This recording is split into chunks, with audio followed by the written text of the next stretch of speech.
What's up, everybody? Welcome to Bios3 Raw TV. Today we're going to talk about bringing up lagging body parts, because I get a lot of questions. It's usually arms. The guys want to bring up arms. I don't really get many people going, hey, I want to bring up my legs, or I want to bring up my... Actually, traps, too. People, oh, traps. How do you get your traps so big? Big traps. Well, first of all, traps, biceps, all this stuff is genetic. It is almost impossible that I've noticed over the last 24 years of being in the gym and training and competing for 20 that you can bring up a lagging body part. Well, you say, well, no, I saw so-and-so, they brought up their lagging body parts. Well, when I started training, my chest was a very weak body part. I made it a strong body part, and I actually stopped training everything except for chest. What happened was I wasn't benching right. My form was fucked up, and I was pressing with my shoulders. My shoulders were taking the brunt of the work, and that's why my chest wasn't growing. So when I took time off to literally learn the bench and only the bench, I was benching with my chest properly. That's what made my chest grow. So it wasn't like I, suddenly brought up my chest. I learned how to bench right. So there could be something wrong with the exercises that you're doing, that you're not executing them right, or the rep range could actually be wrong because you have different amounts of different fibers, and that's different for everybody. You may have certain amounts of fibers, red and white fibers in your arms, certain amount of red and white fibers in your legs. They could be different amounts of each per body part. It's just weird the way that works. But you see these guys that really bring up body parts, there's either a site injection of anabolic steroids that are in there, or synthol, or escalene, or maybe a combination of all three. In my personal opinion, from what I have seen, the body grows together as a whole, as a unit. Like, you can't just take your muscle and add it to your biceps. Somehow the body evenly distributes things. I'll mention this in a kind of a weird context. When women get breast implants, women competitors, their upper body, even though they can't really train for a certain amount of time, changes. The upper body kind of changes, and they notice that their weight goes up a little bit. And they're like, I don't understand, I've been sticking to my diet, I'm doing this. Their body actually compensates by building muscle in certain areas to compensate for where the breast implants went, the way the body carries them, the symmetry changes. It's like when I was younger, my scapulas used to stick out when I was bony. Now they're completely flat.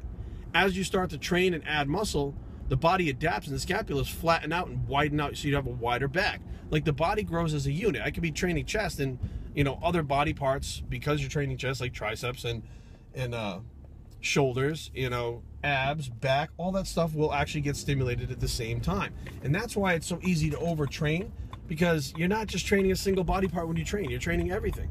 When people ask me now, they go, wow, man, what do you do for your calves? I don't train calves.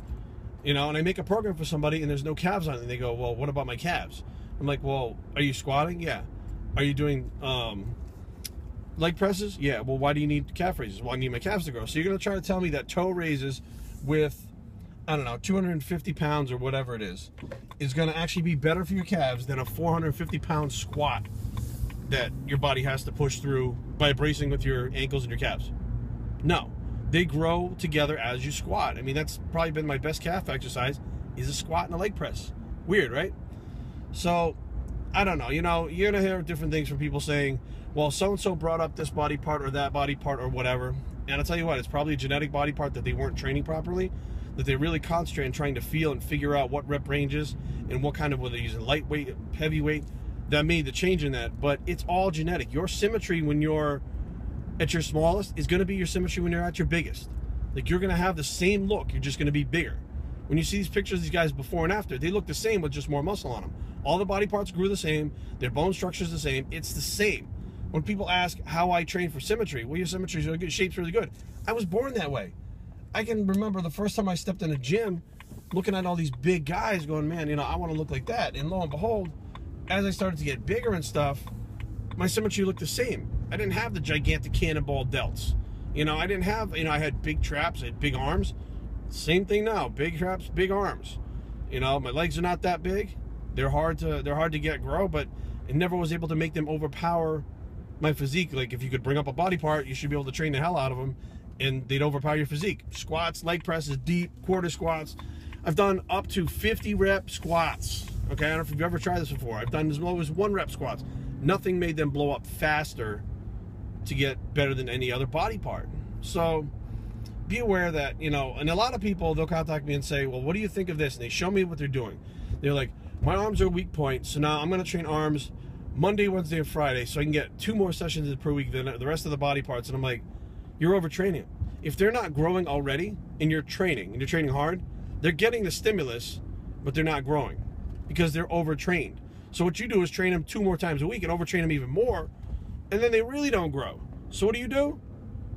Some people train them every day, and then they still don't grow, because it's all about how the body recovers.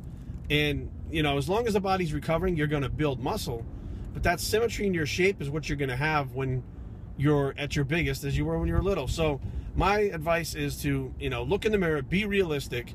If you have 14 or 15-inch arms, don't shoot for 20s, because they're probably not going to get there. A 5-inch arm increase is huge.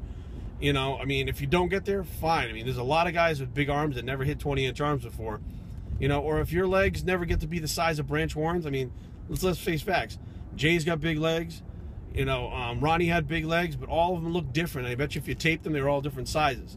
You know, if there was a way to bring them all up, well, actually, they got big legs. They had big legs, period. But if there was a way to bring something up, you know, these guys would have found it and not had to inject all that synthol and shit. So, bios3training@gmail.com. Leave comments about down below. But don't fight about bringing up lagging body parts. www.bios3training.com is the blog.